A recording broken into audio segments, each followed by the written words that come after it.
Les personnes que je rencontre qui vivent avec un trouble psychique comptent pour la plupart ce que le monde produit de mieux en matière d'authenticité, d'humanité, de générosité et aussi d'originalité. Pour le reste, ils ont chacun leur personnalité et les mêmes travers que vous et moi. Mais dans notre société d'aujourd'hui, qui reste très mal informée sur les maladies psychiques, peu de chance est laissée à leur lumière de briller. Ils sont souvent réduits à un diagnostic qui colle à la peau et qui fait peur, des traitements lourds, pour certains, des soins sous contrainte. Certains d'entre eux restent coincés dans une prison intérieure bien mieux gardée que ces lieux sécurisés. Et quand un délit est commis, le plus souvent par défaut ou par rupture de soins adaptés, ils glissent vers l'internement à durée indéterminée, prononcé par une décision de justice. Les oubliettes de notre système judiciaire et de santé. Ce présent épisode n'était pas programmé, mais aujourd'hui, grâce à une mise en lumière médiatique, j'ai enfin pu rencontrer une autre famille qui, comme la mienne, est confrontée aux méandres et aux dysfonctionnements du système d'internement. Voici donc un épisode non programmé qui vient enrichir la série sur l'internement. Aujourd'hui, Danielle, la maman d'un jeune homme de 28 ans actuellement interné par décision de justice du 25 février 2025, est à mes côtés pour témoigner de notre réalité. Ils attendent actuellement la première comparution devant la Chambre de protection sociale qui décidera début juin de l'avenir de leur fils.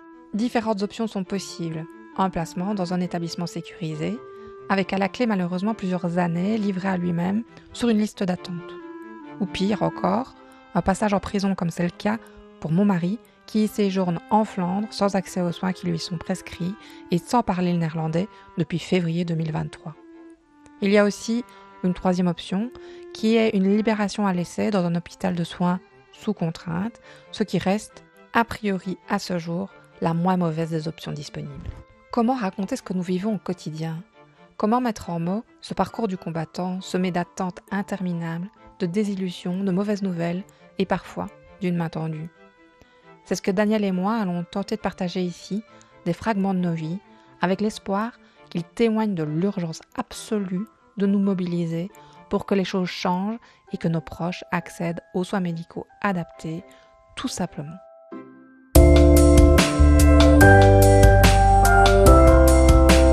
Bonjour Daniel, je tiens tout d'abord à te féliciter. Tu as réussi à témoigner publiquement de votre situation face à l'internement de votre fils, ce qui a fait l'objet d'une enquête de la rédaction de la RTBF qui a été publiée vendredi dernier, il y a tout juste une semaine, le 16 mai. Cette enquête, elle a été relayée notamment au journal télévisé. Merci pour cette démarche très courageuse et qui me semble absolument essentielle. Moi, depuis 2 ans, j'ai tenté à plusieurs reprises d'alerter la presse sur notre situation sans réussir à me faire entendre. Donc là où mes démarches sont restées sans écho, tu as ouvert une brèche essentielle dans ce silence pesant qui entoure trop souvent la parole des familles comme les nôtres.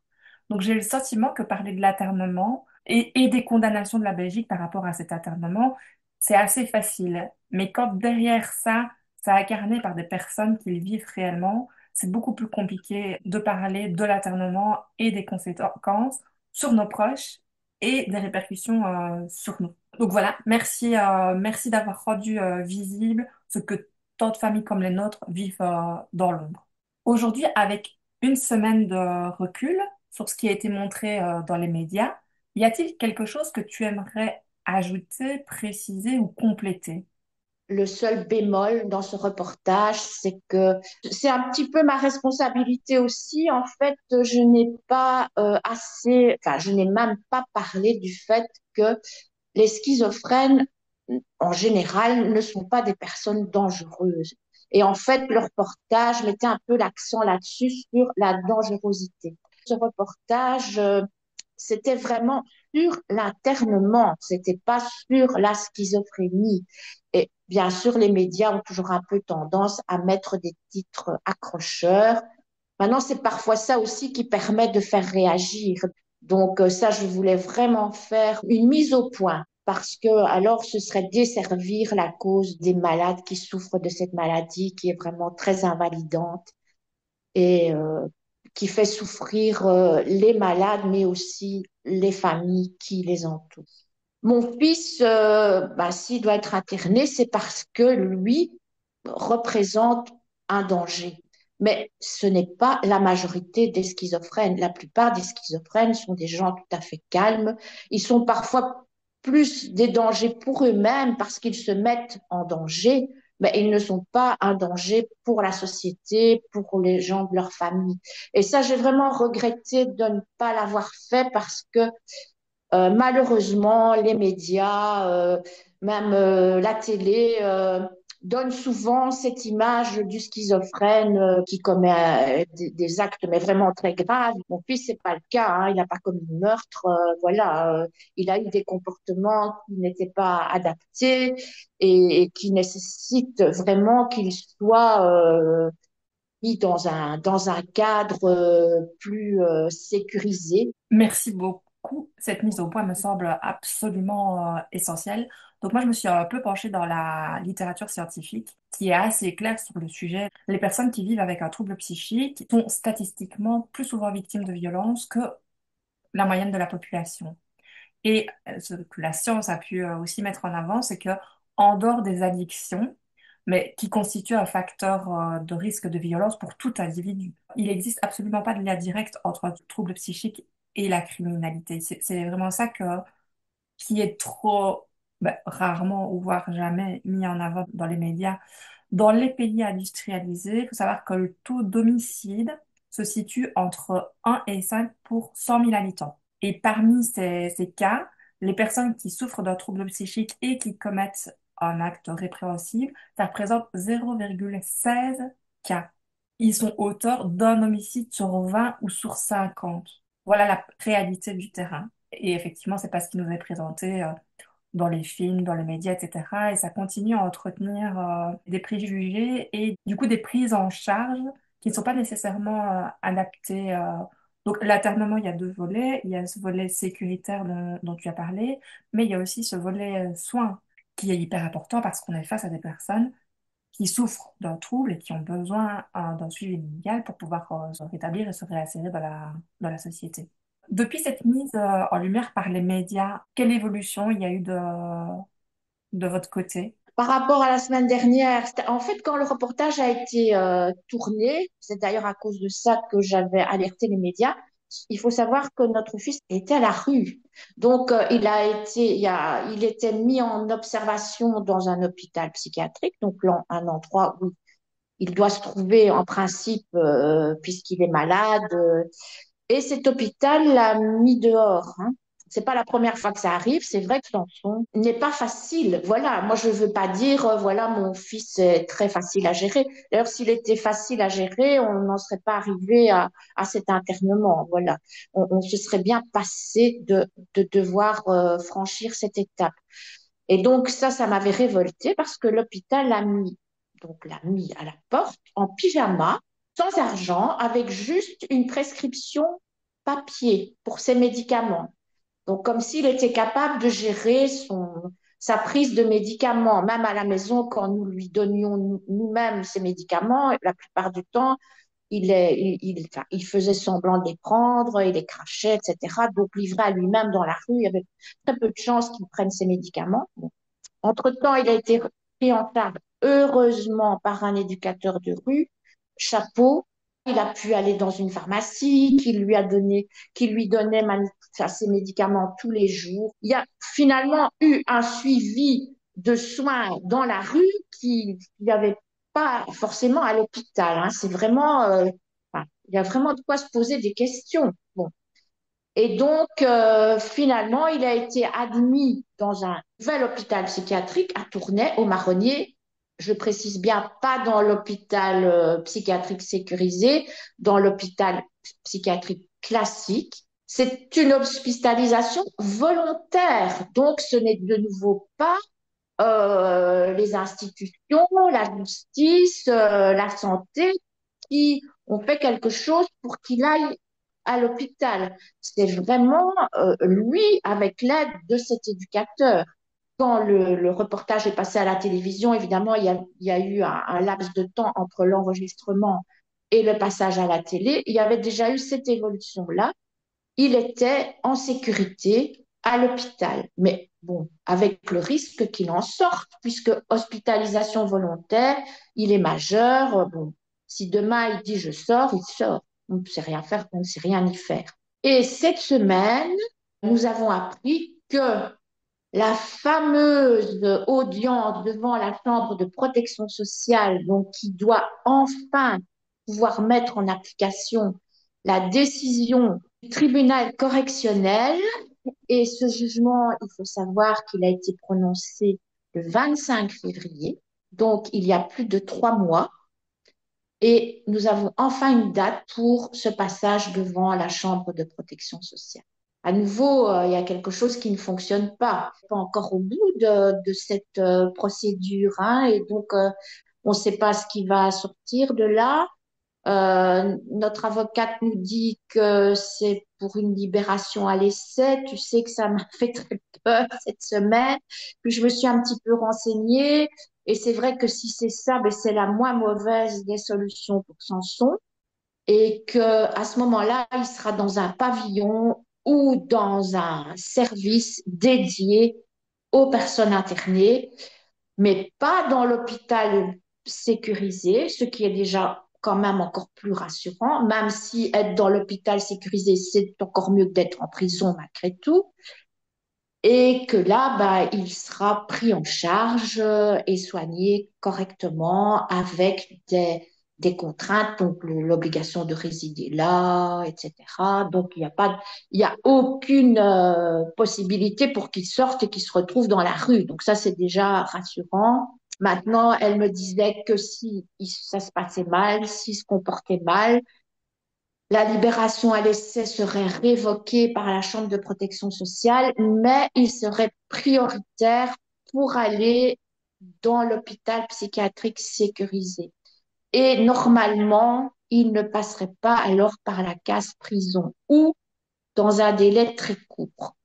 Donc ça, c'est encore quelque chose, ça je pense que je ne te l'avais pas dit, Non, mais c'est encore effectivement. quelque chose qui nous rassure. Donc on va croiser vraiment les doigts. Ouais. Il faut penser à nous dans les jours qui viennent pour que ce soit ça.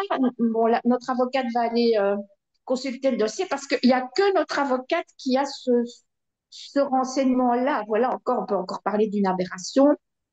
Sur notre convocation, ce n'est pas mis que c'est en vue d'une libération à l'essai. Donc, bon, encore une fois, aussi, nous avons une avocate. Tout le monde n'a pas cette chance ou cette possibilité d'avoir un avocat. Bah, Il c'est faut mon dire cas. ces choses-là.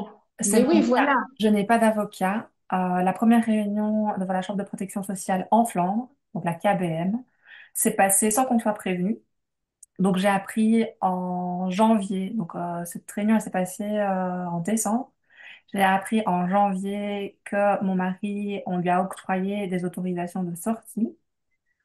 Alors évidemment qu'on n'était pas rassurés. Je suis convaincue que mon mari n'est pas en danger et en même temps ça fait 27 mois qu'on n'a plus de ses nouvelles. Donc on n'a aucune idée dans quel état d'esprit il est aujourd'hui, quelle est sa position, enfin on ne sait pas. En tout cas l'envisager libre sans qu'il ait bénéficié des soins qui lui étaient prescrits, la maladie elle s'est pas évaporée. Enfin, donc aujourd'hui je nous sens plus en insécurité que avant toutes ces démarches et cette décision d'internement. Pas d'avocat. Vendredi dernier, donc le jour où est parue cette enquête, moi j'ai été contactée par le service aux victimes qui m'annonçait que mon mari avait fait une demande de libération qui lui avait été refusée ce jour-là. Mais quel choc! Enfin, c'est tout le temps des chocs. On vit sans cesse avec des nouvelles qui sont effarante. Je sais jamais comment me positionner par rapport à tout ça. Une demande de libération, la première réaction, c'est mais quelle horreur! Enfin, comment on fait, les enfants et moi, nos proches, comment on fait si vraiment il est libéré là, demain, dans la nature aussi? Qu'est-ce qu'on fait? Donc ça, c'est le premier sentiment qui vient. Et puis après, le second derrière, c'est mais il n'a rien à faire en prison en fait. Peut-être qu'il serait mieux en dehors, simplement. Donc, on n'arrive jamais à avoir une posture franche en se disant c'est bien ou c'est pas bien. Là, pour le moment, rien de ce qu'on nous propose est OK. Et autant pour lui que pour nous, rien n'est OK, en fait. Il n'a rien à faire en prison. Mais est-ce que sa place est en liberté? Bah, voilà. Est-ce qu'on s'inquiète pour rien? Bah, je n'en sais rien. S'il y avait un échange médical, enfin, si quelqu'un pouvait me dire que que j'ai tort et qu'il a été suivi, qu'aujourd'hui il est rétabli, mais je serais même plus que ravie qu'il reprenne contact avec nos enfants et qu'il soit libre. Enfin, voilà. Mais a priori, d'après ce qu'on sait, c'est pas du tout ce qui se passe dans ces endroits. Enfin, quel enfer. Mais normalement, dans ce cas-là, enfin, on a le droit de rédiger ce qu'on appelle une fiche Oui. victime. Alors, j'ai jamais porté plainte. Par contre, je suis considérée comme victime. J'ai dû Ah me oui. porter partie civile parce qu'à une audience où j'avais fait 800 kilomètres pour être présente pour savoir ce qui se passait, si je ne faisais pas ça, je devais sortir de la salle d'audience. Ah oui, Donc, ben oui, sur voilà. place, j'ai dû me porter partie civile et réclamer 1 euro symbolique à mon mari Ah oui. Ah ben, comme nous avec Samson, pour, pareil. pour pouvoir Pareil. rester là et savoir ce qui se Oui. passait. Ben Donc, oui. donc je suis considérée comme victime dans ce dossier. J'ai eu à remplir cette fiche victime Ah, qui a été remplie au final après que la première audition ait été faite à la Chambre de protection sociale. Je ça. pense qu'il y a de nouveau une aberration Ben totale. oui. Est-ce que c'est juste, est-ce que c'est régulier? Je ne sais pas. En tout cas, moi, j'ai pas d'avocat pour venir mettre le doigt sur le fait que ça se passe pas dans l'ordre, que c'est pas Normalement, non. normal. Je suis convaincue que normalement non, et je suis convaincue que légalement, ce n'est pas juste.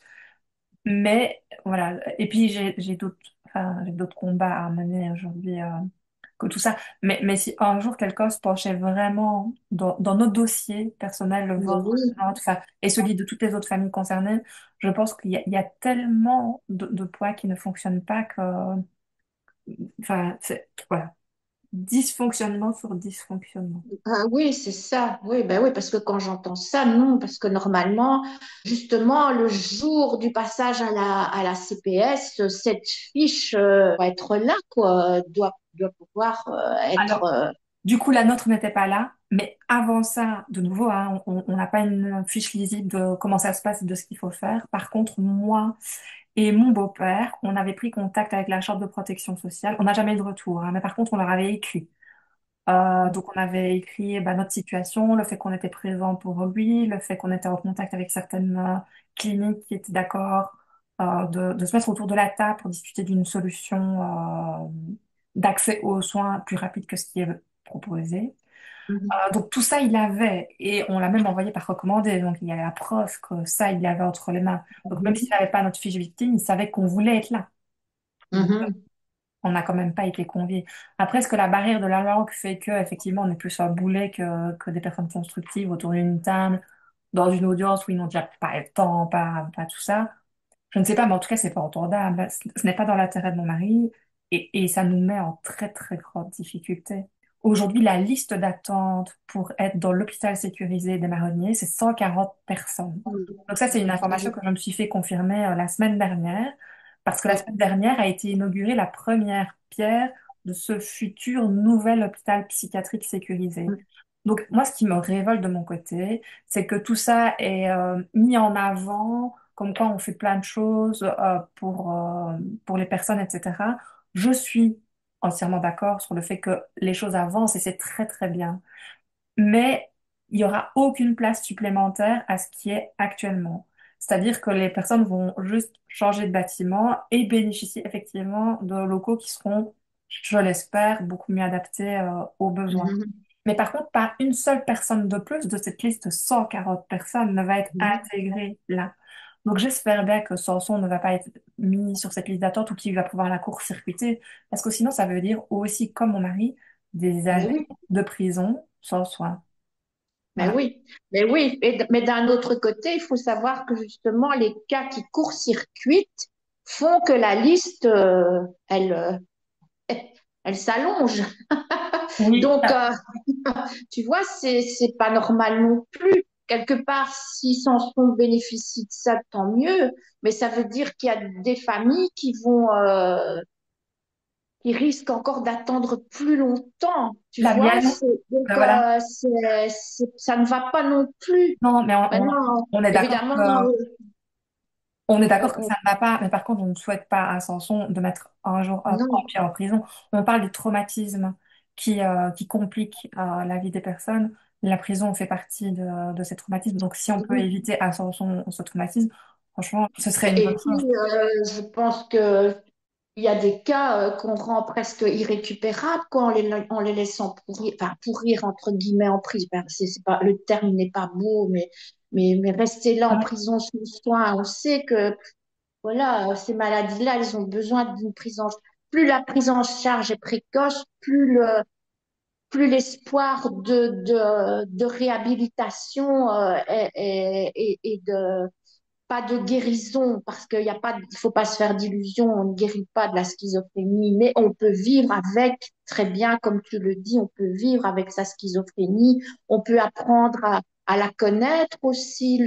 Plus le malade connaît sa maladie, plus il peut la maîtriser. Ben oui, ça ne va pas, c'est pas possible, quoi, des choses Non. pareilles. Bah, que ce soit pour Voilà. Samson ou du coup pour mon mari, tout ça ne fonctionne pas. Et pour tous les autres, hein. Au journal parlait de la RTBF, il parlait de 300 personnes internées en prison actuellement. C'est faux. D'après les derniers chiffres officiels que j'ai eus, je ne sais plus si c'est du mois de février ou de mars 2025, c'était 1034 personnes. Alors peut-être que l'info venait sur les personnes qui sont internées en prison en Wallonie. Peut-être, quoique je suis pas sûre, 300 et plus de 700 en Flandre, je sais pas. Mais en tout cas, ce qui me semble important de dire, c'est que mon mari, il est francophone, quoi. Il est en prison en Flandre. Donc, ça n'a Ben pas de oui. sens de faire la distinction Wallonie-Flandre.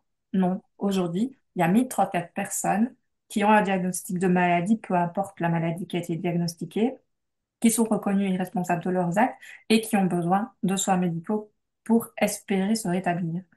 Et elles sont coincées en prison. Ça, c'est la réalité. Bon, même si on avait 30, ce serait 30 de trop, quoi. Un, ce serait un, deux, trois. Mais même, oui, même un, je dis 30, mais un, ce serait, oui, voilà, c'est ça, c'est pas leur place, et puis c'est tout, quoi. À ton avis, pourquoi on parle si peu des familles comme les nôtres et des cas spécifiques de nos proches? Pourquoi est-ce qu'on ne parle pas de tout ça? On n'entend pas parler de tout ça? La maladie psychiatrique est très mal connue, je pense, du grand public. Voilà, on a des clichés sur la maladie psychiatrique. La maladie psychiatrique fait peur. Moi, je pense que ça fait peur parce que quand j'en parle avec des gens qui ne sont pas concernés, ils ont quand même tendance à beaucoup éluder ou à dire n'importe quoi, hein, des choses qui nous... Bah, avec le temps, moi, je me suis blindée, c'est vrai, mais au début, on entend dire des choses, mais vraiment, ouais, c'est de notre faute, hein, on n'a pas fait assez ceci, assez cela. Donc, je pense que la maladie psychiatrique en général, et je pense encore plus particulièrement à la schizophrénie, fait peur, ça fait peur. Ça fait peur parce que c'est pas connu, sauf à part les exemples qu'on voit ben, dans les séries télévisées, dans les films, les événements qui arrivent parfois, hein, c'est vrai, des schizophrènes qui commettent des actes qui ne sont pas non plus toujours des actes, des crimes, des meurtres. Hein. Il y a d'autres formes aussi. Encore une fois, moi, mon fils, il n'a pas commis de crime. Hein, et je pense que tout le monde se focalise un peu là-dessus et ne cherche pas à aller vraiment plus loin pour en savoir plus. Maintenant, sans doute que quand on n'est pas concerné, peut-être moi aussi avant, je ne pense pas que je me sois jamais vraiment renseignée sur ces maladies avant que ça ne nous arrive. Il faut dire les choses comme elles sont. Et quand on parle d'internement, alors là, je crois que c'est vraiment le sommet. Donc, forcément, bah, les gens qui le vivent, il y a une forme de honte, je crois, par rapport à ça. Déjà par rapport à la maladie, déjà le fait de devoir dire, voilà, mon enfant est schizophrène, c'est dur. C'est vraiment dur parce que justement, on sait qu'on renvoie à la plupart des gens une image négative et que forcément, en parler, mais c'est se mettre à nu, c'est dire des choses qui sont difficiles.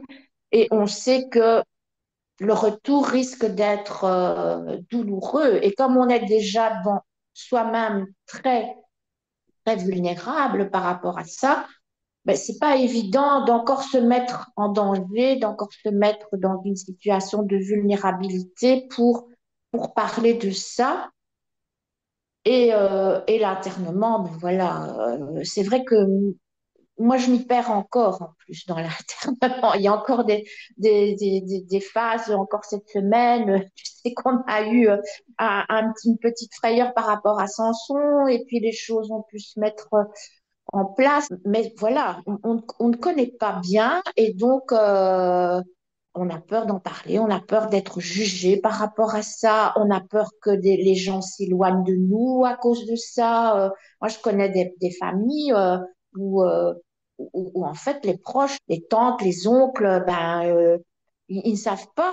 On cache, enfin, la famille cache la réalité de la maladie et quand il y a internement, encore une fois, surtout en plus avec le système qui dysfonctionne, quand on sait que nos proches se retrouvent ou risquent de se retrouver en prison, ben, ah tiens, ton fils est en prison, ben, oui, il est en prison, mais pas parce qu'il a trucidé quelqu'un, parce que voilà, il est malade et que sa place n'est pas en prison, c'est pas là qu'il devrait se trouver, mais malheureusement, le système est tellement défaillant que c'est là qu'il est. Mais c'est difficile de dire ça, je trouve. Je me dis, bon voilà, moi j'ai réussi à le faire, mais c'est un long cheminement, ça n'est pas arrivé comme ça du jour au lendemain, quoi. C'est pas comme ça d'emblée qu'on arrive à parler de. Et puis on a chacun sa personnalité. Moi, c'est vrai que j'ai toujours eu besoin d'en parler, mais il y a des gens qui n'ont pas qui n'y arrivent pas, quoi. Et on peut facilement le comprendre. Et j'ai d'abord dû en parler avec avec des gens qui vivaient un peu la même chose pour pouvoir un peu libérer aussi ma parole à moi. Donc, voilà, maintenant mon fils, il a été diagnostiqué en 2016, donc c'est quand même déjà un long parcours de, de, de soins, de galères, de rencontres, de bonnes rencontres, de mauvaises rencontres, de mauvaises, je dirais de moins bonnes rencontres. Et je crois que j'ai commencé à me forger une petite carapace, quoi. Et que donc maintenant, j'arrive à en parler avec une certaine facilité, sans trop y mettre d'émotion, parce que ça aussi, quand on veut parler de ça et puis qu'on se rend compte qu'on s'effondre quand on en parle, ben, on a tendance plutôt à se replier sur soi-même et à se protéger, ce qui est logique aussi. Maintenant, on veut parfois aussi protéger son entourage parce que moi, j'ai une fille aussi et pour elle, ça n'est pas facile. Donc, elle a pas toujours envie que j'en parle, que tout ça soit mis au grand jour parce que alors on lui pose aussi des questions à elle et elle n'a pas forcément envie de parler de ça. Donc, c'est un petit peu, il faut jouer un peu les équilibristes aussi quand on parle de la maladie. Ce qui est dommage, c'est que dans les médias, il n'est pas montré l'envers du décor. En fait, il y a plein de personnes qui souffrent de maladies psychiques, schizophrénie ou autres, qui vivent des vies parfaitement équilibrées avec des familles, des enfants, un travail. Enfin, c'est ça aussi la réalité du terrain. Mais enfin, qui est absente Oui, de nos connaissances et du coup qui n'arrive pas à venir fissurer ces préjugés qu'on a tous. Tu parlais tout à l'heure du fait qu'effectivement, avant la maladie de votre fils, bah, tu n'étais pas du tout renseigné sur les maladies psychiques. Moi non plus. Moi non plus. J'ai plongé du coup dans cet univers-là, mais à la fois de la justice et des soins, il y a 3 ans. Voilà, il y a 3 ans que j'essaie de comprendre. Et effectivement, tu partageais aussi, il n'y a pas de mode d'emploi, en fait.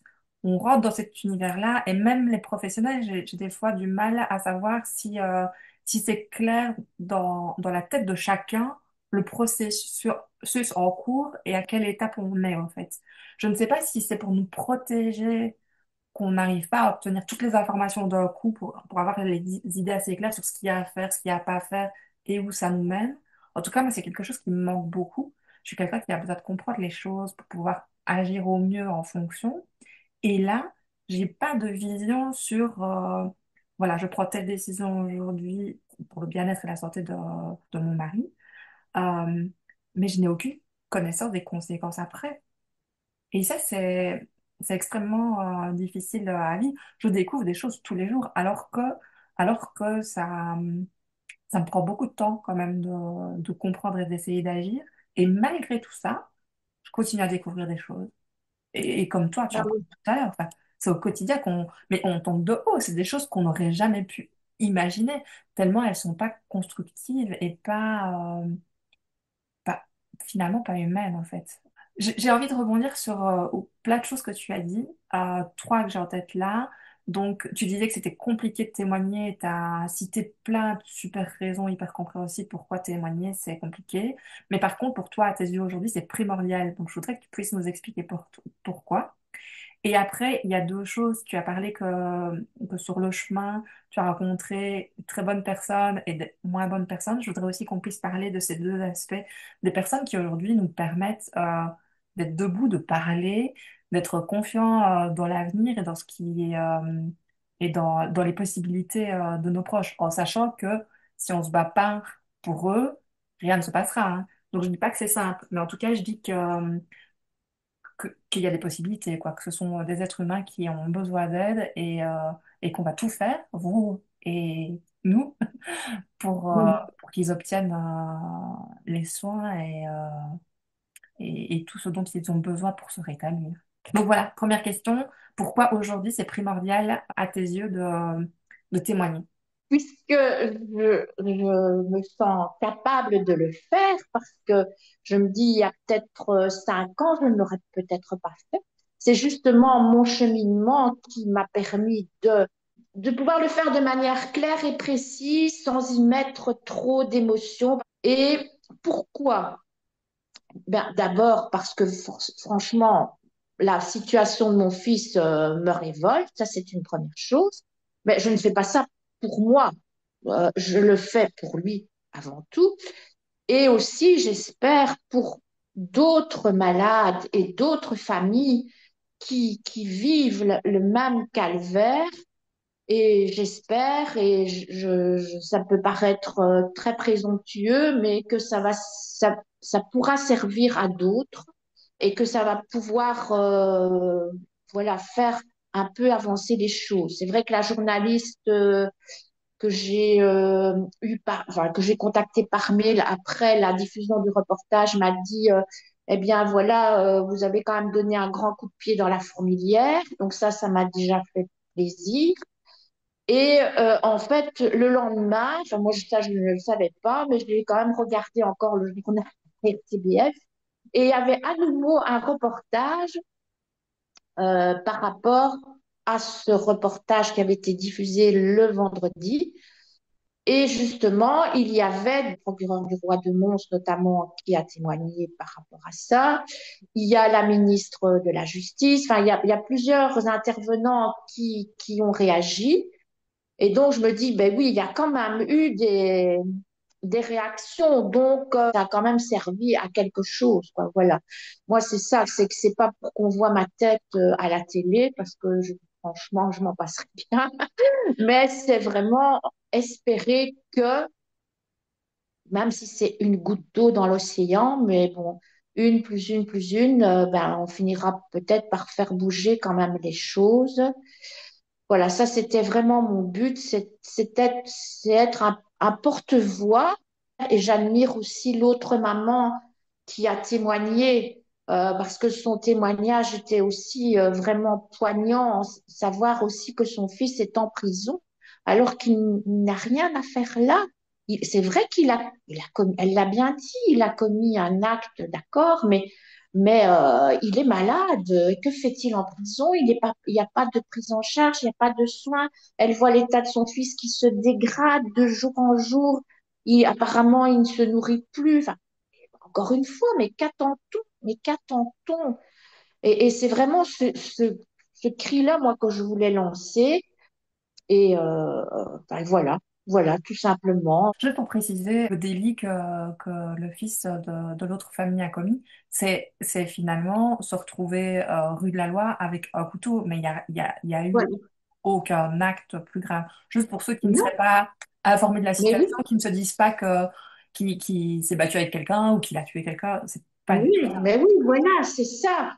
Voilà, et je pense, enfin, je ne connais pas toute l'histoire de cette personne, mais je pense qu'il en est arrivé là parce que déjà, à ce moment-là, sa prise en charge n'était pas correcte. Finalement, les actes qu'il commet sont aussi liés au fait que de la mauvaise prise en charge, une prise en charge qui est inadéquate. Si à un moment, nos proches font des choses qui sortent de l'ordinaire sans nécessairement commettre de crime, donc ce jeune là qui s'est retrouvé rue de la Loi avec son couteau, pour mon mari, ce sont des SMS qui l'ont conduit en prison.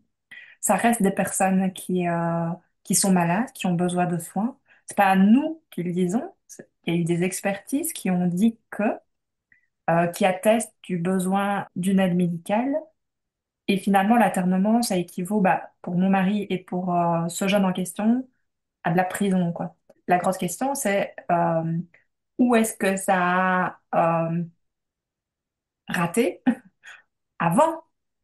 Parce que avant cette famille comme la mienne, bah, on a tous essayé d'obtenir les soins utile ou indispensable et on n'y est pas arrivé. Alors je dis pas que c'est la faute des autres, moi je me sens responsable du fait de ne pas avoir réussi à amener mon mari aux soins volontairement. Mais du coup, il y a quand même un défaut de la société de la prise en charge de ces personnes en souffrance. Ce sont des personnes en souffrance, en tout cas de ce que je connais moins ce sont des personnes en grande souffrance. Oui, tout à fait. Mais oui, tout à fait. Et je pense que souvent, quand il y a ce passage à l'acte, c'est parce que bah, la prise en charge est défaillante. C'est ça, quoi. Bon, il y a, voilà, Samson, il y a 7 mises en observation depuis 2016 qui se terminent, qui se terminent souvent mal. Mais encore une fois, j'insiste bien.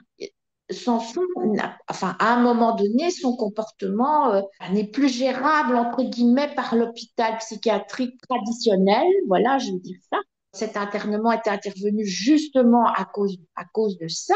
Maintenant, ça se passe mal. Enfin, je veux dire, ça ne suit pas, quoi. Donc, il pourrait passer à l'acte puisqu'il n'est pas encore pris en charge de la manière dont il faudrait qu'il le soit, D'une manière adaptée, simplement. d'une manière Adaptée à adaptée, lui. voilà, voilà, à son cas, voilà. Et encore une fois, si parfois il passe à l'acte, c'est parce que ben, il se retrouve dans des situations dans lesquelles il ne devrait pas se retrouver, livrés à eux-mêmes, à la rue. Prise en charge ne convient pas pour eux. Non, parce il faut quand même toujours garder à l'esprit qu'ils sont malades. Et c'est ce qui devrait prévaloir surtout, c'est le fait qu'ils sont malades. Et donc, s'ils sont malades, ben, ils ont besoin de soins. Et ça, ben, ça défaille. Ou alors, il manque des structures intermédiaires, ben oui, il manque plein de choses. Il faut bien se rendre compte que le système, il est à bout de souffle. Il manque complètement de moyens, comme beaucoup. Ben, les hôpitaux manquent de moyens, la justice manque de moyens. Et comme nous, avec nos malades, ben, on touche à ça. On touche non seulement à l'hôpital, mais on touche aussi à la justice puisque même une mise en observation, ça passe par le biais de la justice. Ben, en Belgique, on ne peut pas mettre quelqu'un en observation si s'il n'y a pas soit le juge de paix ou alors le parquet dans le cas de mise en observation urgente. Donc voilà, il y a ces deux acteurs-là qui entrent en ligne de compte et tous les deux sont eux-mêmes malades. Donc, Ouais, prendre en charge des personnes malades alors que le système ne fonctionne pas bien, c'est compliqué. Et en même temps, c'est inentendable de laisser nos proches dans de telles situations, nos proches et nos familles face aux conséquences de tout ça, c'est oui, inentendable de nous laisser comme ça. On est des êtres humains, ils sont des êtres humains et on a vraiment besoin d'être entendus et pris en considération, juste ça. voilà. Et c'est vrai que le manque de moyens est sans cesse remis sur le devant de la scène. Je peux très bien le comprendre, mais je pense que la première chose à mettre en avant, c'est notre humanité, en fait. Qui de ces personnes qui prennent des décisions accepterait qu'on traite comme ça leur fils, leur fille, leur conjoint, enfin, leur frère, leur sœur, enfin, qui accepterait dans la société qu'on prenne en charge leurs proches de la manière dont on prend en charge notre proche. Donc juste si on remettait l'humain au premier plan, euh, évidemment il y aurait toujours ces soucis d'argent, de ci, mais je pense qu'on prendrait des meilleures décisions déjà et que l'argent il Oui, pourrait être réutilisé de manière utile aux personnes, enfin remettre l'humain au cœur de cette réflexion oui, oui, oui. sur l'aternement, Bah, je pense qu'on aurait déjà fait un énorme pas en avant. Et oui, d'ailleurs, là, je te propose de retracer un peu votre parcours. T'en as un peu parlé tout à l'heure, mais du coup, un diagnostic en 2016. Samson, il avait 19 ans à cette époque-là. Donc, le verdict est prononcé. De quelle manière, comment ça se passe pour vous? En sachant aussi que depuis 2016, il n'y a pas eu que des bas, en fait. La maladie, c'est aussi des bas et des hauts, et des moments où on peut parler de rétablissement. en 2016, Samson a été hospitalisé pour la première fois, donc mise en obs urgente, donc via le parquet. Mais 2016, c'est une étape, mais il y avait déjà avant ça des années de galère où on s'interroge parce qu'il y a plein de choses qui ne vont plus. Plus de scolarité. Samson était un excellent joueur de foot. Il était considéré comme un espoir, comme quelqu'un qui pouvait vraiment devenir un très très bon joueur, même devenir un professionnel. Enfin bref, voilà. Nous, on insistait aussi sur les études, enfin, comme tous les parents. Enfin bref. Et puis, il a tout laissé tomber. Enfin, l'école, il s'est fait renvoyer de 4 écoles, de 2 internats. Il a commencé aussi à consommer du cannabis. Enfin, moi, je suis comme toi. Moi, quand j'ai un souci, je dois savoir. Il n'y a rien à faire. Je remuerai ciel et terre j'irai frapper à la porte de n'importe qui pour avoir des explications, pour essayer de trouver des solutions. Parce que je me dis toujours, il y a un problème, il y a forcément une solution. Mais quand on travaille Absolument. sur l'humain, c'est beaucoup plus compliqué, mais bon. Donc, on est reparti vers l'organisme d'adoption. Euh, j'ai contacté un fort drogue, j'ai fait un tas de démarches alors psychologue aussi en 2016, donc il avait 19 ans, hein, donc il y avait déjà un parcours de quelques années de grosses galères. On a été mis en contact avec une personne merveilleuse. Tu me parlais des gens aussi qui avaient jalonné notre parcours. En voilà une, hein, substitut du procureur du roi à Mons qui nous reçoit dans son bureau au parquet, on lui explique notre situation et dit oh non, ça ne pouvait plus continuer comme ça, c'est pas possible, quoi, Mais là, on partait plutôt sur du judiciaire. On n'avait pas encore cette idée de maladie psychiatrique parce que en plus, il y avait quand même eu des vols aussi, il avait quand même volé un sac, etc. Toujours pour se procurer aussi de l'argent pour avoir du cannabis puisqu'il était consommateur. C'était vraiment horrible, horrible, horrible. Donc elle dit, écoutez, je vais le faire arrêter, je vais le mettre au cachot une nuit. Ça peut paraître violent aussi, hein, mais la situation était telle que, voilà, quelque part, ça ne nous choquait pas et le matin, je vais le prendre dans mon bureau et je vais le sermonner, je vais vraiment bon, c'est ce qui s'est passé. Donc, on a quand même perquisitionné sa chambre. Il est sorti de la maison menotté. Enfin, bon, bref, déjà, ça, c'était un peu traumatique. Et donc, le voilà parti. Et puis, le lendemain, il revient, etc. Bah, il se met dans ta chambre. Évidemment, il nous en veut énormément par rapport à ce qu'on a fait. Et en fait, bah, il s'en fout, mais éperdument d'avoir été sermonné par cette procureure. Ça ne change absolument pas les choses. Donc, on prend encore patience. Voilà. Parce que c'est aussi difficile de faire une démarche vis-à-vis d'un substitut du procureur du roi. On se dit, ben voilà, hein, on va encore un petit peu la déranger. Et puis, ben, n'y tenant plus, ben, je la rappelle. Elle dit, écoutez, non, maintenant, c'est plus possible. Je vais le faire hospitaliser. Et c'est elle qui a lancé le processus Et donc, elle a mis en place une mise en obs d'urgence. Alors là aussi, on connaissait pas du tout le truc, quoi. Donc, on voit débarquer l'ambulance, la police, et Samson, bien sûr, qui veut pas partir, qui est sanglé sur une civière et qui part. Voilà, ça c'est aussi, c'est traumatisant, enfin, voilà, c'est traumatisant. Et donc voilà, il part. On apprend après qu'il est parti ben, au Marronnier, à Tournai. Donc sa première mise en œuvre, ça c'est au Marronnier.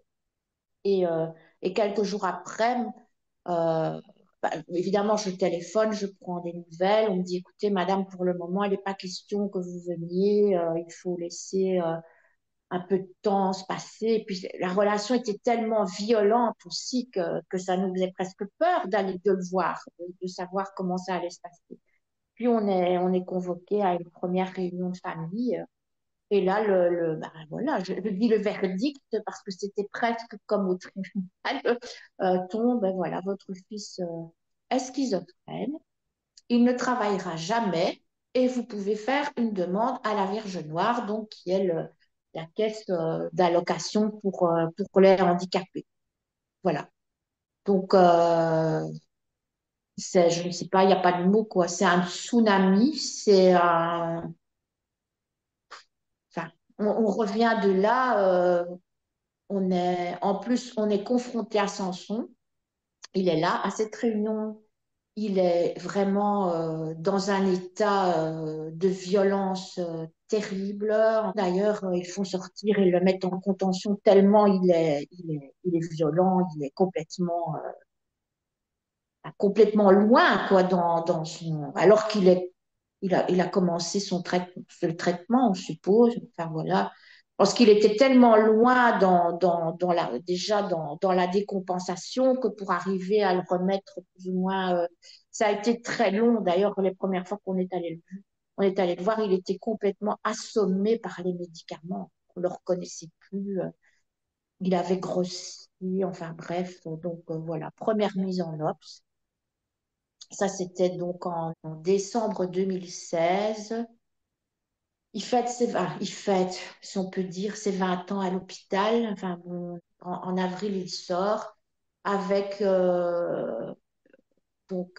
et la mise en obs a été prolongée pour 2 ans. Donc, ça ne veut pas dire qu'il va rester à l'hôpital 2 ans, mais il a des obligations de soins, etc. pendant 2 ans. Et il a notamment aussi l'obligation d'aller en hôpital de jour au Chênoué 2 jours par semaine. Et là, ben voilà, là aussi, ça se passe pas trop mal. On part même en vacances avec lui.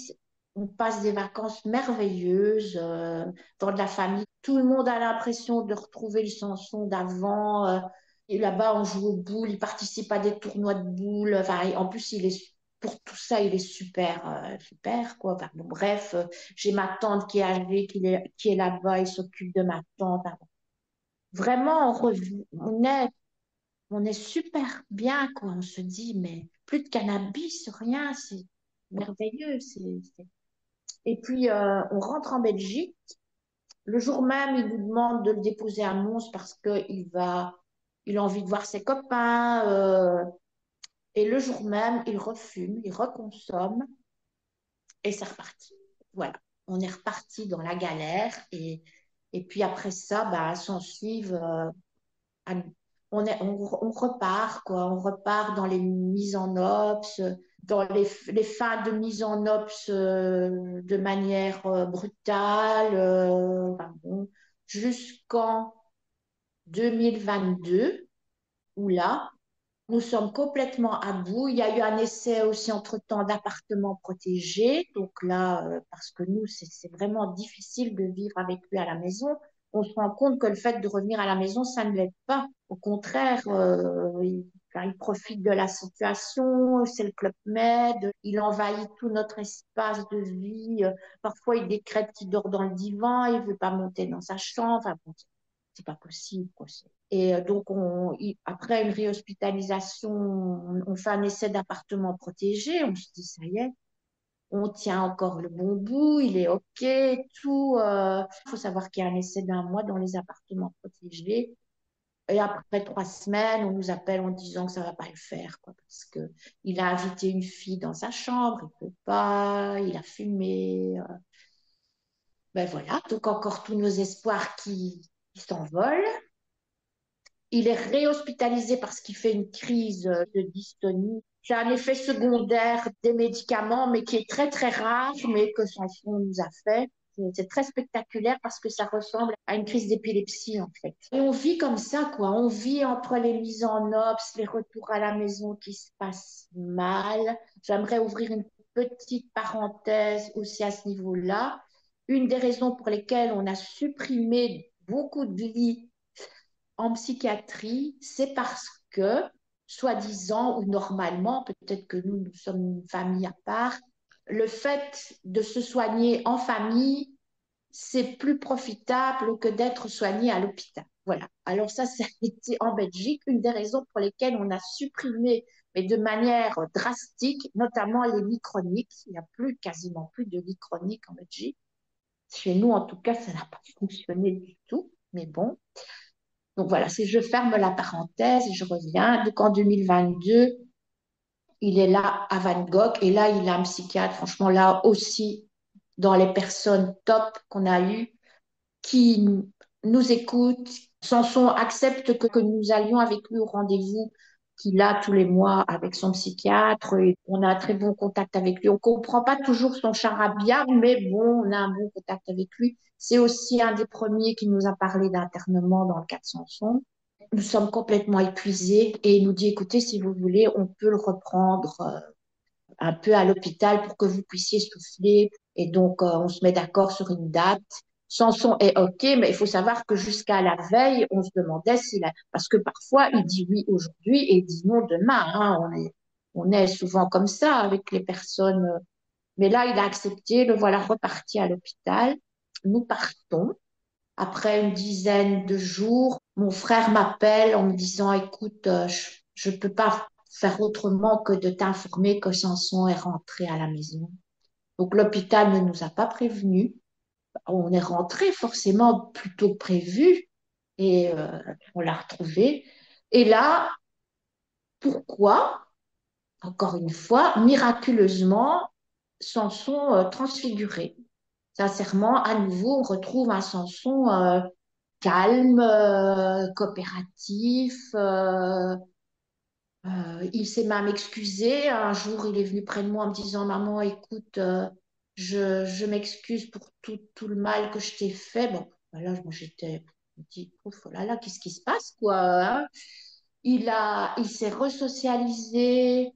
On a fait une fête parce que c'était justement l'année de nos 60 ans, en 2022. On a fait une fête avec des amis, enfin, mon mari, ma fille et lui indirectement m'avait fait une fête surprise. Il a participé, il a parlé avec nos amis. Enfin, bon, il a rejoué au football avec ses copains ici dans notre petit club de village qui était son club d'origine. Il y a même un de ses copains qui a pleuré en me disant, si tu savais, Daniel, comme je suis contente de retrouver Samson. Bon, voilà. On se dit, ça y est, on tient le bon coup, on y est, c'est parti. Bon, allez, ça, on était fin août.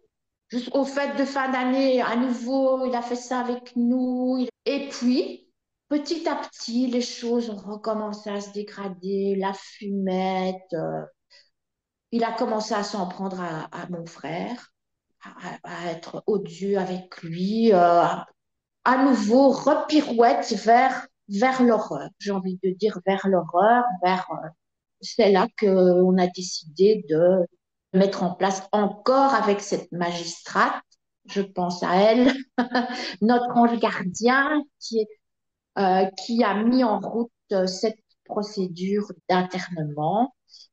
Et entre-temps, la violence, il y a vraiment de la violence qui s'est installée, c'est devenu invivable, jusqu'au jour où mon mari, qui est quelqu'un d'un calme vraiment olympien, quand il se met en colère, c'est vraiment la guerre. 10 minutes après, Samson avait lancé un pavé dans le pare-brise de notre voiture. Voilà. Et puis, il a disparu dans la nature pendant une nuit. J'ai appelé la police qui n'a pas daigné se déplacer. Enfin, ça aussi, il faut dire. Et Et puis le lendemain, à nouveau, notre ange gardien que j'ai recontacté, qui a fait bouger les choses. La police est venue et là, on a pu porter plainte et voilà. Et puis les choses se sont enchaînées. Samson a voulu retourner à l'hôpital, donc les policiers l'ont emmené en nous disant, mais vous savez, madame, on l'emmène, mais on ne sait pas du tout s'ils vont le garder. J'ai dit, écoutez, on connaît le processus, ne vous inquiétez pas, on sait que peut-être dans une heure, il est rentré. Mais là, il a été violent avec le personnel de l'hôpital et ils ont contacté le magistrat qui a mis en place une mise en obs. Et depuis, ben, il a vécu entre ces mises en obs et la rue.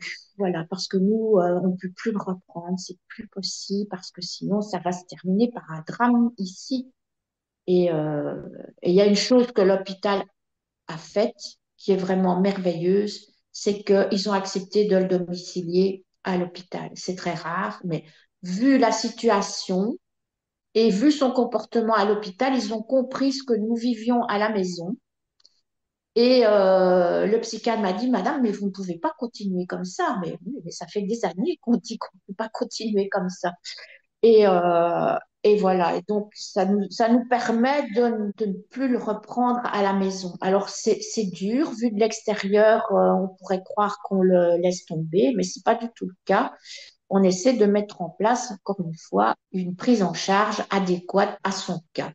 Donc, qui est à la fois malade et, dans son cas, il faut le dire, encore une fois, violent dans certaines circonstances. Voilà. Il y a eu une expertise psychiatrique qui a eu lieu au mois de septembre aussi. L'expertise psychiatrique, elle était partie, on ne sait où, plus personne ne savait qu'elle avait été faite. C'est encore nous, parents, qui avons dû eh bien, nous renseigner, essayer de savoir. Finalement, cette expertise psychiatrique est réapparue comme par enchantement au mois de novembre. Et en novembre, on a seulement pris une date pour le passage au tribunal correctionnel. Donc, et le passage au tribunal correctionnel, c'était le 18 février 2025. Et la juge là a été à l'écoute de notre détresse, à l'écoute de la détresse de notre fils, puisqu'il avait à ce moment-là encore fait un passage à la rue. Il avait même été retrouvé en hypothermie dans la rue parce que l'hôpital précédent l'avait aussi mis à la porte. Son comportement n'était pas correct. On n'en dit ce qu'on vient pas, mais il y a une expertise qui dit qu'il doit être mis en sécurité, qu'il doit être placé dans un établissement fermé et on le laisse à la rue alors que ça est acté. Le tribunal acte à nouveau parce que cette juge, voilà, je me répète, est très attentive à, à, à toute la problématique de Samson, à notre profonde détresse. Elle fixe l'audience, le prononcé du jugement une semaine après, ce qui est très court. En général, ça peut aller jusqu'à un mois. Et après ça, à nouveau, il n'y a plus rien. Mais on vit un calvaire, nous vivons un calvaire et on pense quand même aussi à notre fils parce que c'est vrai qu'il nous en a fait voir pique-pendre, mais ça reste un être humain qui se retrouve dans la rue, alors que lui, potentiellement, je dis bien lui, potentiellement, peut être un danger pour la société. En plus, justement, pour rebondir sur ce que tu as dit tout à l'heure, notre fils est consommateur de cannabis. Donc, à la rue, encore plus susceptible d'être remis en contact avec le produit. C'est une aberration, c'est même aberration, c'est même pas le mot qui convient, c'est une honte à notre société qui permet des choses pareilles. Voilà, et je pense que les malades psychiatriques, euh, on a l'impression qu'on les considère même plus comme des humains pour les traiter de cette manière-là, parce que voilà, un être humain, il doit quand même être pris en charge de manière beaucoup plus correcte et beaucoup plus humaine, justement. je ne trouve même plus mes mots parfois parce que voilà, ça me révolte tellement, mais un hôpital, quand même, c'est censé prendre soin des gens, non? C'est quand même ça l'objectif premier d'un hôpital, c'est de les soigner dans de bonnes conditions. Alors, bon, voilà, le comportement n'est pas correct, d'accord, mais qu'on trouve des solutions alternatives pour ne pas les mettre quand même purement et simplement à la rue sans avoir rien prévu. Voilà. Maintenant, je sais que tout ça est lié aux moyens qui sont défaillants, etc. Oui, ok, mais justement, que fait-on, quoi? Que fait-on? Voilà. C'est la vraie question. En tout cas, nos histoires, la tienne, la vôtre, celle de votre famille comme la mienne, ça pose question. Ce qui nous arrive est tellement fou. La prise en charge qui est faite des situations est tellement hallucinante qu'on se demande des fois si on a bien compris, si on n'a pas oublié quelque chose, si c'est la réalité. Et c'est là où la parole des familles est hyper importante, pour moi en tout cas. C'est que jusqu'à notre rencontre, je pensais que j'étais seule au monde, au fait. Je me demandais où étaient les autres familles qui étaient concernées par ces mêmes problématiques de non-prise en charge d'un humain qui a juste besoin d'une aide médicale. Voilà, tout ce qu'on doit subir, voilà. Je me sens plus mise en difficulté par ce qu'on peut appeler de la violence institutionnelle que par la maladie elle-même, en fait. J'ai tout à fait confiance en toutes les capacités et les chances de rétablissement de mon mari à partir du moment où il sera pris en charge correctement.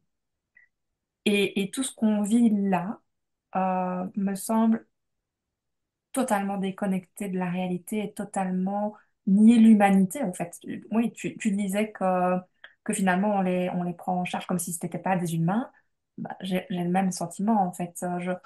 Je ne, je ne conçois pas qu'on puisse leur faire vivre ça à eux et à nous par répercussion. Je ne conçois pas que ce soit possible en 2025 dans des pays comme la Belgique. Civilisé. Oui, voilà, c'est ça. La France, voilà, je conçois pas qu'on prenne autant peu soin des personnes finalement vulnérables et qui ont juste besoin d'aide. Voilà notre histoire. Mais il y aurait plein de choses encore à raconter. Je pense ben, que vous comme moi, on pourrait écrire des livres entiers Ah oui. sur ce qu'on a pu vivre, mais aussi sur les aberrations du système. Est-ce qu'il y a des choses qu'on n'a pas encore partagées dans ce qu'on a vécu et qui est complètement fou? Oui, il y a eu aussi une sortie de l'hôpital aussi. Ça, c'est aussi, franchement, Samson est pris en charge encore dans un autre hôpital, à Manage, pour ne pas le citer. Au départ, vraiment super prise en charge, le médecin psychiatre de l'unité des mises en obs, super, vraiment.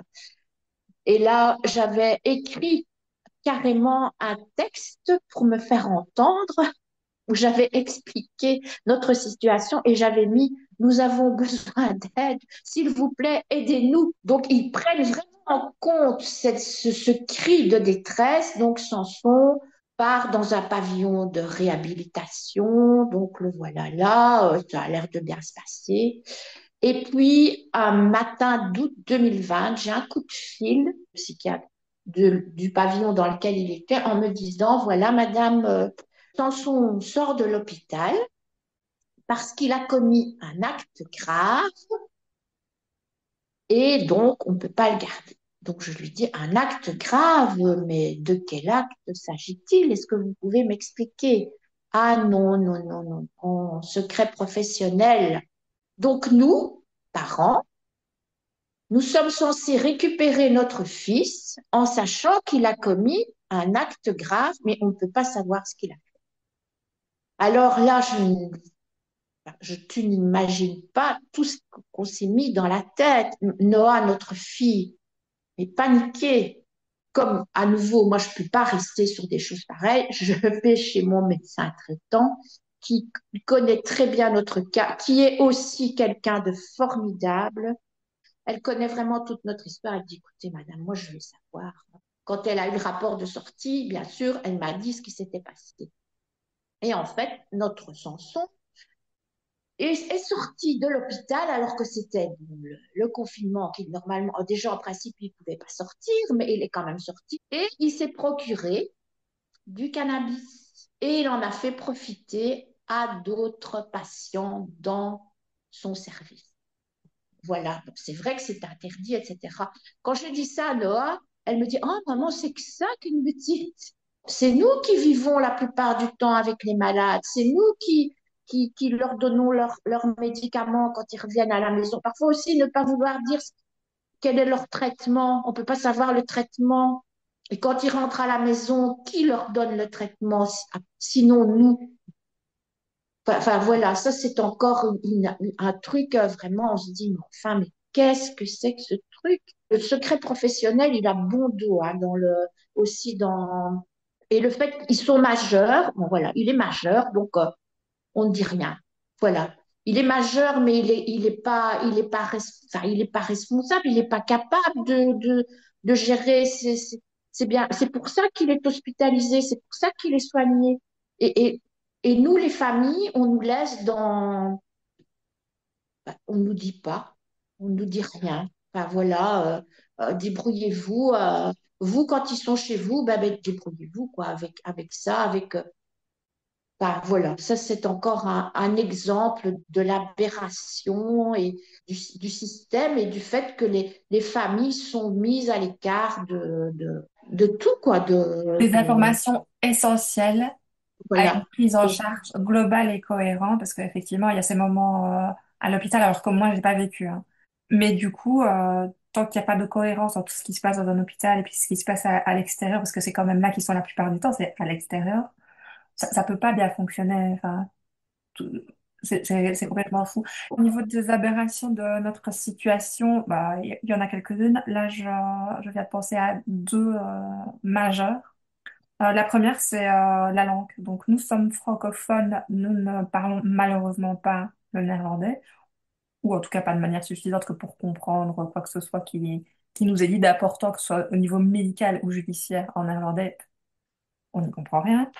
Et donc, toute l'affaire de mon mari est traitée en Flandre, que ce soit par les tribunaux, les expertises ont été réalisées en néerlandais, tous les documents que nous recevons de tous les arrêtés, toutes les convocations aux audiences, tout se passe en néerlandais.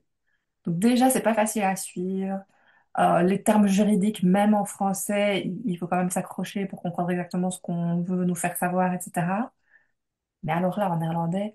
Et puis, du coup, quand on reçoit quelque chose, une décision, on a envie de la connaître tout de suite. Enfin, déjà, la situation est tellement stressante sur du long terme que quand enfin une décision est prise, le premier truc qu'on veut, c'est la lire. Et quand on est obligé de la faire traduire avant de savoir ce qui est écrit, c'est très compliqué. Et aussi, alors là, je pense à moi, mais moi, je suis en liberté, j'ai quand même accès à des personnes, à des outils informatiques qui me permettent de traduire les choses assez simplement. Je pense à mon mari qui, lui, est dans sa prison et qui n'a pas les mêmes facilités d'accès à tout ça. Il est comme moi, c'est quelqu'un qui a besoin de comprendre les choses, qui va prendre grand soin à lire et à comprendre. Ben, on lui donne même pas accès à ça, en fait. Et ça, c'est quand même, c'est quand même quelque chose. Un autre point qui m'a beaucoup perturbée, c'est que, bah, il y en a plusieurs, mais donc il a été porté disparu. Il se sent victime d'un complot qui serait mené contre lui. Et donc, dans cette dynamique-là, bah, une des solutions qu'il a trouvées, c'est prendre la fuite. Donc finalement, c'est la police qui l'a localisé. Et donc moi, j'étais super rassurée de savoir qu'il allait bien et qu'il était quelque part. Donc ma première demande, c'était ben, où il est, qu'on vienne le chercher, qu'on... Ah ben non, ça relevait de sa vie privée. Donc il faut quand même savoir qu'il est le père de nos deux enfants et qu'il a des décisions à prendre, qu'il a des responsabilités ici, que ce soit par rapport à une société, à un prêt immobilier et surtout nos enfants. Et donc savoir que la police savait où il était, mais qu'on ne pouvait pas, nous, savoir où il est, contrairement à lui qui savait où venir nous trouver à tout moment. C'est quand même assez fou comme situation. Je trouve que les situations qu'on vit sont plus folles que les maladies Et un autre point qui m'a beaucoup choquée, donc mon mari, il était dans la nature, on ne savait pas exactement où il était. Par contre, il communiquait énormément par message. C'est d'ailleurs la raison pour laquelle aujourd'hui, il est en prison depuis 27 mois, ce qui est déjà une aberration en soi. Mais du coup, il a réussi à nous faire passer les courriers que lui recevait de la police. Et donc, je me souviens d'une photo qu'il avait prise, de nouveau en néerlandais, hein. Mais la traduction de ce courrier, ça voulait dire que son ex-femme, donc il parlait de moi alors que nous sommes mariés, donc dans l'esprit de quelqu'un qui ne va déjà pas bien et qui pense être persécuté par tout son entourage, Mhm. voir lire ex-femme, bah, je sais pas, il a cru peut-être que j'avais déjà divorcé. Enfin, voilà, qu'est-ce qui s'est passé dans son esprit à ce Mhm. moment-là? Je ne sais pas, mais en tout cas, ça ne pouvait pas aller dans le bon sens. Alors, c'est pas tout. Déjà, j'étais devenue une ex-femme en 30 secondes, enfin, le temps que la personne rédige son truc, j'étais devenue une ex-femme. Et puis, c'était écrit que l'ex-femme en question se questionnait sur le fait qu'il souffre d'une maladie psychique, hein, et que tout ça, avec tout ça, il fallait qu'il se présente sous peine d'être privé de liberté. On envoie ça à une personne qui souffre d'une psychose. Mais quel humain peut penser que ce soit constructif et utile dans... Voilà. Donc nous, notre premier rapport à la justice a été celui-là, en fait. Moi, je connaissais pas la maladie et je savais juste que mon mari, il y avait quelque chose qui ne tournait pas rond et qu'il avait besoin d'aide parce que par rapport au message qu'il nous a envoyé, il était en grande souffrance. Ça se lisait à travers des écrits qui n'étaient pas toujours très clairs, hein, mais en tout cas, qui ressortait de tout ça, c'était le fait qu'il se sentait trahi par tout le monde. Et ça, personne ne peut ne pas souffrir de ça. Euh, et donc voilà, la réponse de tout ça, ça a été bah, la prison. Alors que l'expert psychiatrique s'est prononcé 2 jours après son arrestation, il y a eu une expertise qui a été faite, dont le rapport a été rédigé en néerlandais, évidemment, comme tous les autres qui ont suivi. Et donc, cette personne a tout de suite pu identifier la maladie, mais surtout ce qu'il y avait à faire. Et donc, ce qu'il y avait à faire, c'est déjà une prise en charge bah, urgente dans un milieu francophone, puisque la personne en question ne parle pas un mot de néerlandais. Euh, Hors du milieu carcéral, parce que cette personne en question n'est absolument pas dangereuse. En tout cas, sa personnalité, il n'y a rien qui démontre qu'il pourrait être dangereux. Après, toujours avec le bémol de avec la maladie, on n'est jamais à l'abri de quoi que ce soit. Mais si on se réfère aux statistiques, bah, la dangerosité, elle est quand même assez limitée. Enfin voilà, beaucoup de questions, en tout cas beaucoup d'aberrations. Et aujourd'hui, un combat qui continue à se mener avec 27 mois de prison sans soins. Donc mon mari, il n'a toujours pas bénéficié de l'accès aux soins. Et l'expertise nous disait qu'en quelques semaines, avec le traitement bien adapté, il pouvait déjà reconnecter à la réalité. Et donc avec nous, ses proches, qui sommes Mhm. sans doute en mesure de l'aider ou en tout cas de contribuer à ce que son parcours de rétablissement se passe au mieux. Voilà quelques-unes des aberrations, donc ce ne sont pas toutes, hein, il y en a encore. Moi aussi, je pourrais écrire des livres. Euh, Mhm. et voilà une partie de ce qu'on peut vivre de notre côté. Malgré tout ça, vous comme moi, on a rencontré des personnes lumineuses, vous en avez déjà cité pas mal. Est-ce que vous pensez à d'autres personnes qui ont, sur votre parcours ou sur celui de Samson, permis qu'on soit toujours debout aujourd'hui? Ah oui, il y a eu aussi, il y a eu un autre psychiatre aussi qui était, lui, il a aussi, c'est le seul, ça c'est peut-être aussi une aberration. En pensant à lui, je pense à ça. C'est-à-dire que, en fait, la plupart des psychiatres, et voilà, ils donnent un traitement, qui est un traitement antipsychotique. Bon, voilà. Mais j'entends rarement parler de l'histoire du malade. C'est-à-dire que notre fils, il est adopté. C'est quelque chose, je pense, de crucial dans, même, je crois, pour expliquer l'origine de sa maladie. Parce que je reste persuadée que c'est son abandon. C'est son abandon initial qui fait qu'il a comme ça vrillé Maintenant, on n'a aucun élément sur ses parents. Peut-être que dans sa famille, il y avait déjà des personnes qui souffraient de cette maladie. Et cet abandon, parce que la schizophrénie, une des causes de la schizophrénie, ça pourrait être un choc émotionnel, enfin bon, bref. Et moi, je pense que le choc, la blessure initiale qui est terrible de Samson, c'est son abandon. Et je pense que tout ce qu'il a manifesté à mon égard, il a fait un transfert sur moi je pense, de tout ce qu'il avait comme grief, entre guillemets, contre sa maman. Et il y a un psychiatre qui a levé sur tous les psychiatres qu'il a vus. Donc, une aberration aussi, je crois, dans la prise en charge, c'est on tient rarement compte de l'histoire et de ce qui aurait pu être à l'origine de la maladie. On tient tellement les familles à l'écart de toute façon qu'il n'y a pas beaucoup d'éléments qui ressortent. Si on s'attend à ce que le malade en parle, il y a peu de chance, ou alors il risque, avec sa pathologie, de déformer la réalité. Et ce psychiatre-là, un jour, il nous a appelés et on était à quatre. Il dit, écoutez, voilà, Samson, il a deux jambes. Et il a une jambe en Belgique et il a une jambe en Éthiopie. Et sa jambe d'Éthiopie, elle va mal. Mais il a tout résumé, quoi. Mais c'est le seul qui a mis le doigt sur ça. Et je pense, moi, que c'est une clé aussi, quelque chose sur laquelle il faudrait travailler avec Samson, c'est ça, c'est son adoption. Ce médecin-là, c'est un médecin formidable. À un moment donné, ben, ça n'allait pas. Il a été à l'origine d'une nouvelle mise en observation. Mais là, c'était une mise en observation classique avec le juge de paix. Il était là, il est venu à la maison le jour où le juge de paix est venu à la maison. Il était là, il nous a accompagnés, il a expliqué la situation, etc. Enfin bon, bref. Euh, et après, malheureusement, il a quitté l'hôpital. Oui.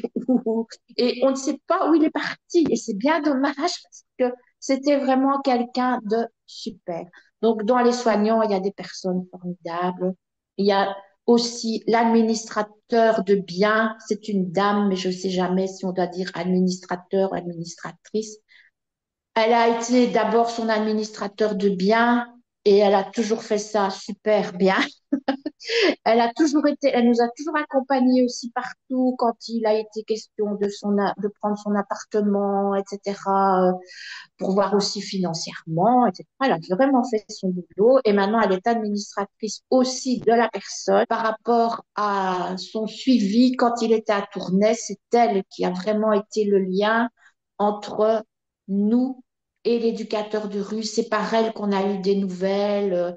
Vraiment une personne formidable. Sincèrement, j'ai déjà entendu d'autres familles qui font appel à des administrateurs de biens, mais ça ne se passe pas du tout de cette façon-là, quoi. Il y en a, ils n'en ont vraiment rien à foutre. Donc, ne pas rendre leur rapport annuel pour dire, voilà, les dépenses, c'est tout ce qui compte, quoi, voilà.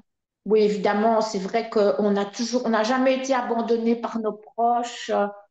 On a un groupe d'amis qui nous a jamais lâchés non plus. C'est pas toujours le cas. C'est très, très important. Et puis, moi, voilà, je me suis engagée dans un programme qui s'appelle Profamille, qui est un programme de psychoéducation, pour les proches, de personnes souffrant de schizophrénie et de troubles apparentés.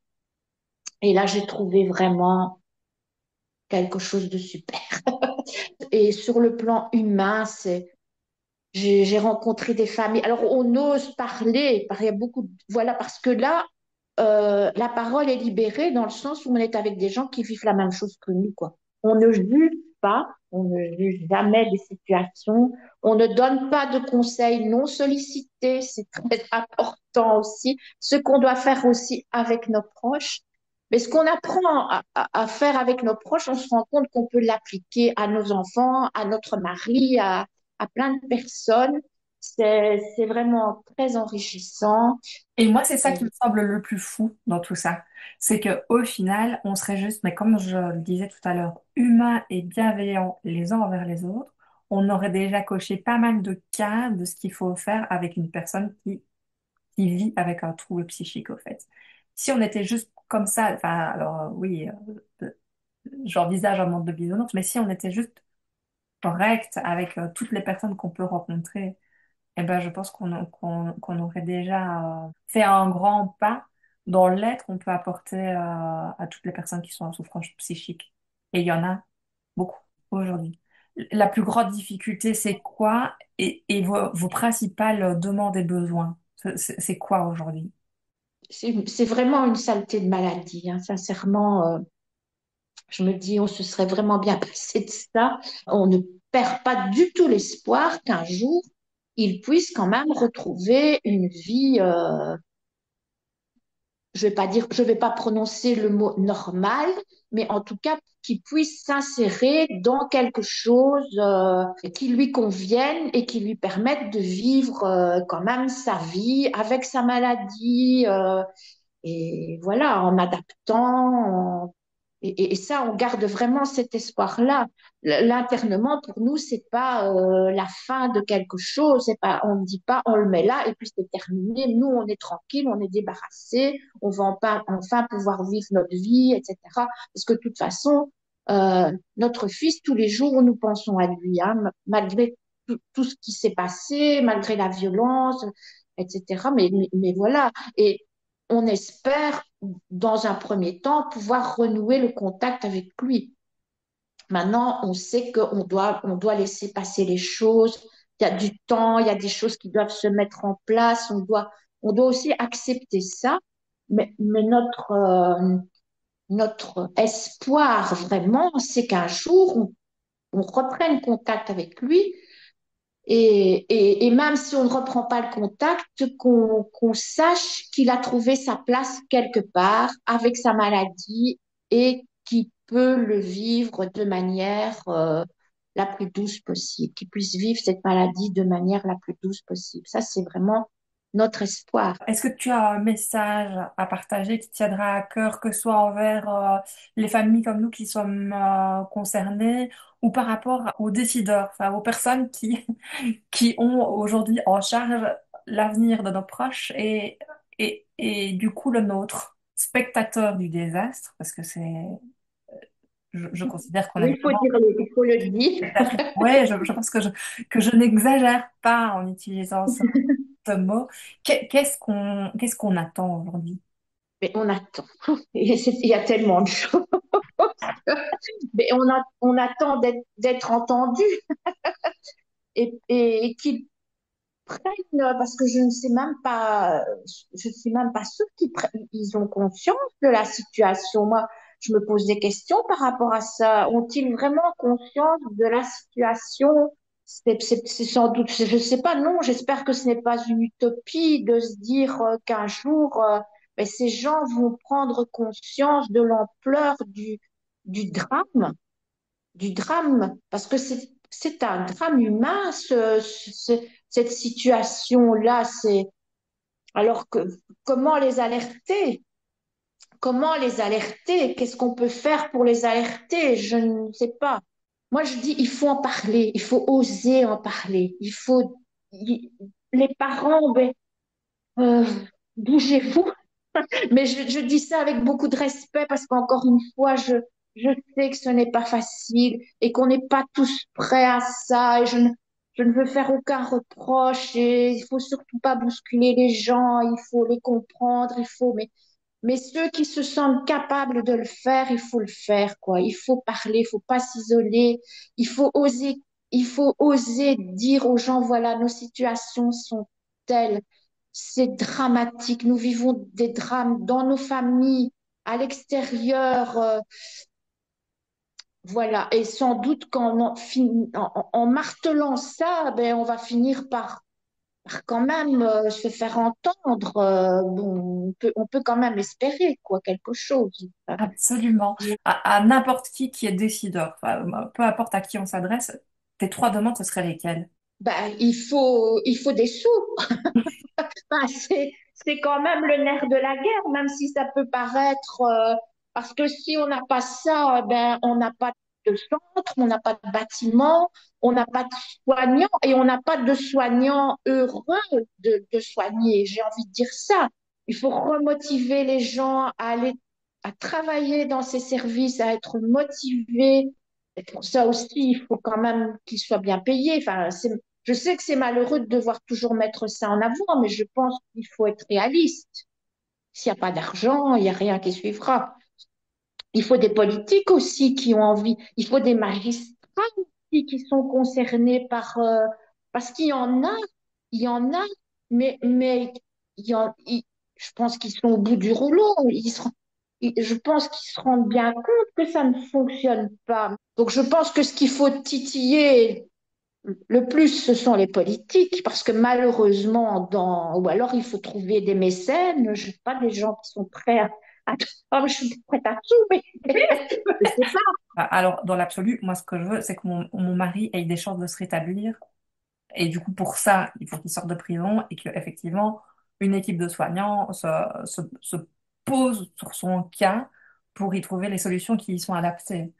Euh, voilà, après, effectivement, rien ne marche sans argent, mais moi, je suis aussi convaincue que sans humanité, rien ne marche, en fait. Parce que que ce soit les politiques, les juges, les avocats ou les policiers qui vont les arrêter, enfin, tout ça, s'ils sont pas informés et formés au sujet de la maladie psychique, et que ça reste quelque chose qui fait peur, qui est soi-disant dangereux, etc., ben, ça ferme déjà beaucoup de portes, au fait. On ne prend pas en considération de la même personne une personne qu'on croit potentiellement dangereuse pour nous ou une personne qu'on sait être juste en besoin d'aide et d'attention et de soins. Enfin, ça a pas, on n'a pas la même posture, en fait. Donc, je pense que, du coup, là, peut-être, enfin, sans argent, est-ce qu'on peut former les gens sans argent? Est-ce qu'on peut former les gens sans argent? Je sais pas, enfin, on peut en tout cas essayer. Ça fait deux années de suite que je vais témoigner devant des professionnels. Ah, ça c'est bien, Justement, ils très bien. organisent ça. Le Chanoé organise ça. Donc, c'est une réunion et ce sont des professionnels qui viennent et les parents témoignent. Et Hmm. ce qui ressort, et ces gens, à la fin, la plupart, ils nous disent merci. Merci d'avoir témoigné. Parce qu'ils disent, nous, on est de l'autre côté de la barrière et on ne se rend pas compte de votre souffrance. On ne se rend pas compte parce qu'on dit aussi la manière dont on nous annonce la maladie, la manière dont on est traité quand on va à l'hôpital où on se sent vraiment mis à l'écart, on dit tout ça. Et ils disent, mais nous, on se rend pas compte de ça. Et puis eux, quelque part, ils pensent détenir un peu la vérité. Eux connaissent sa maladie. Eux, voilà. Alors, Mais, ils connaissent mais la maladie, mais pas la spécificité de nos proches. Ils sont tous différents. Si les maladies se ressemblent, mais elles impactent différemment chaque personnalité, au fait. Et ils ont tous leur personnalité, leur voilà. point Mais fort, leur oui, point faible, fonctionnement normal. Enfin, oui. Mais d'ailleurs, on dit souvent qu'il y a autant de schizophrénie qu'il y a de schizophrènes. On retrouve beaucoup de points communs, l'isolement, chez certains, le manque d'hygiène flagrant par des choses comme ça, mais bon, ils ont tous des modes de fonctionnement différents, des réactions différentes, ça c'est clair. Et donc déjà de faire ça, d'informer les professionnels, ce que je note dans ce que tu viens de dire, c'est la communication, en fait. Je pense que oui, ça aussi, on n'a pas besoin vraiment d'argent pour ça. L'humanité, non, la communication. Donc, oui, partager ce que nous, on vit de l'autre côté du miroir, oui. qui nous partagent aussi ouvertement ce qu'ils vivent, parce que leur quotidien ne doit pas être joyeux tous les jours. Enfin, Mais euh, non, non, mais non, mais mais c'est qu'on en parle. difficile. Et Mais oui, oui, mais qu'on reconnaisse là par rapport aux autres et même par rapport à ceux qui décident et enfin, que chacun puisse le temps d'une journée, je sais pas, se mettre à la place d'une autre personne. Enfin, voilà. ben, C'est ça qui fait grandir. C'est dire les points mais positifs oui, et ce qui ne va pas. Enfin, c'est comme ça qu'on évolue.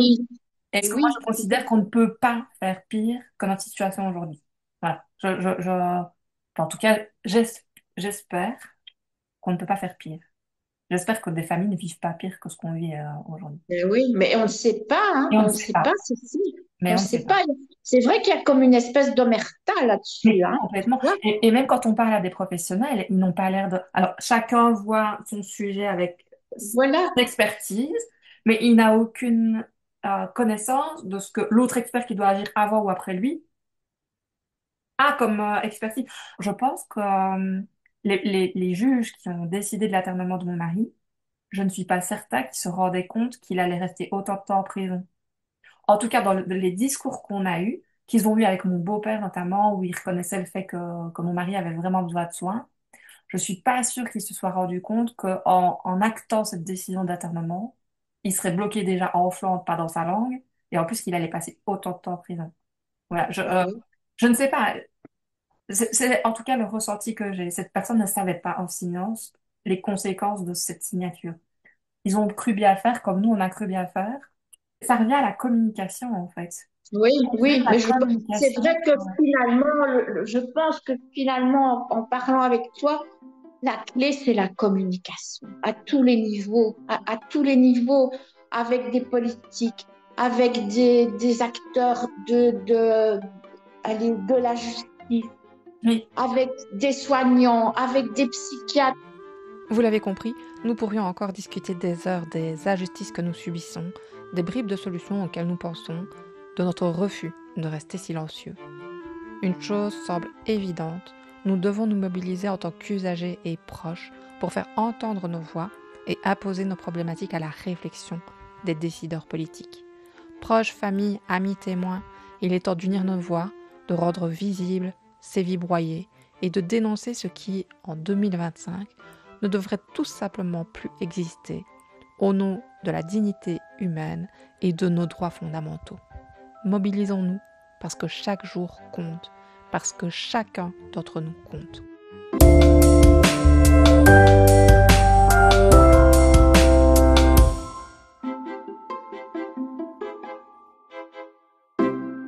Vous venez d'écouter Éclat d'esprit, le podcast qui met en lumière avec authenticité et ouverture d'esprit les mystères de notre santé mentale. Ici, nous explorons les failles de notre esprit pour mieux comprendre ses forces. Nous brisons les tabous, on déconstruit nos idées reçues et nos préjugés, on parle espoir et rétablissement. Entre éclat de voix et éclat de rire, nous partageons nos expériences, nous ouvrons un dialogue inédit avec des personnes concernées par un trouble, des experts à la pointe des évolutions actuelles et les acteurs pluridisciplinaires de terrain. Notre objectif ? Faire éclater nos vérités, contribuer à mieux comprendre les réalités complexes des maladies et de leur prise en charge pour ouvrir la voie vers d'autres possibles.